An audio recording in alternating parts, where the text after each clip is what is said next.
ಈ ದೆಹಲಿ ಬ್ಲಾಸ್ಟ್ಗೂ ಕರ್ನಾಟಕಕ್ಕೂ ಲಿಂಕ್ ಏನಾದರೂ ಇದೆಯಾ ಅನ್ನುವಂತಹ ಪ್ರಶ್ನೆ ಕಾಡ್ತಾ ಇದೆ. ತುಮಕೂರಿನಲ್ಲಿ ಶಂಕಿತ ಉಗ್ರ ಮುಜಾಹಿದ್ದೀನ್ನನ್ನ ವಿಚಾರಣೆಗೆ ಒಳಪಡಿಸಲಾಗಿದೆ. ದೆಹಲಿ ಸ್ಫೋಟದ ಮರುದಿನವೇ ಮುಜಾಹಿದ್ದೀನ್ಗೆ ಡ್ರಿಲ್ ಅನ್ನ ಮಾಡಿದ್ದಾರೆ ಪೊಲೀಸ್ನವರು.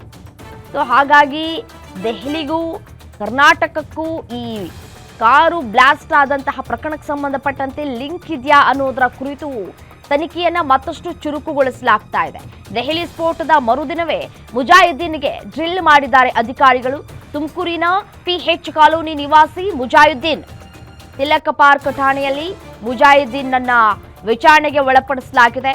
ದೆಹಲಿ ಸ್ಫೋಟದಲ್ಲಿ ಮುಜಾಹಿದ್ದೀನ್ ಕೈವಾಡ ಇದೆಯಾ ಇಲ್ವಾ ಅನ್ನೋದು ಪರಿಶೀಲನೆಯನ್ನ ಕೂಡ ಮಾಡಲಾಗ್ತಾ ಇದೆ. ವಿಚಾರಣೆಯನ್ನ ನಡೆಸಿ ತಿಲಕ್ ಪಾರ್ಕ್ ಪೊಲೀಸರು ಕಳಿಸಿದ್ದಾರೆ. ಯಾಕೆಂದ್ರೆ ಮುಜಾಹಿದ್ದೀನ್ ಕೈವಾಡ ಇಲ್ಲ ಅನ್ನೋದು ಗೊತ್ತಾಗ್ತಾ ಇದೆ.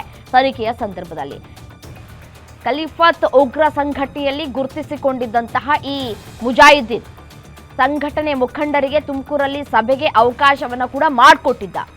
ಈ ಪ್ರಕರಣಕ್ಕೆ ಸಂಬಂಧಪಟ್ಟಂತೆ ಬಂಧಿಸಿ ತಿಹಾರ್ ಜೈಲಿಗೆ ಕೂಡ ಕಳುಹಿಸಿತ್ತು NIA.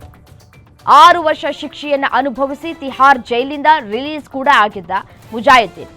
ಹಾಗಾಗಿ ಮುಜಾಹಿದ್ದೀನ್ಗೂ ಈ ದೆಹಲಿಯಲ್ಲಿ ಕಾರು ಸ್ಫೋಟ ಆದಂತಹ ಪ್ರಕರಣಕ್ಕೂ ಸಂಬಂಧಪಟ್ಟಂತೂ ಯಾವುದಾದ್ರೂ ಒಂದು ಲಿಂಕ್ ಇದೆಯಾ, ಈತನೂ ಕೂಡ ಭಾಗಿಯಾಗಿದ್ದಾನ ಈ ಒಂದು ಪ್ರಕರಣದಲ್ಲಿ ಅನ್ನೋದರ ಕುರಿತು ತನಿಖೆಯನ್ನ ಕೂಡ ಮಾಡಲಾಗಿತ್ತು. ಆದರೆ ಮುಜಾಹಿದ್ದೀನ್ ಈ ಒಂದು ಪ್ರಕರಣದಲ್ಲಿ ಭಾಗಿಯಾಗಿಲ್ಲ ಅನ್ನೋದು ತಿಳಿದುಕೊಂಡಂತಹ ಅಥವಾ ಅರಿತುಕೊಂಡಂತಹ ಪೊಲೀಸ್ನವರು ಆತನನ್ನ ಬಿಟ್ಟು ಕಳುಹಿಸಿದ್ದಾರೆ.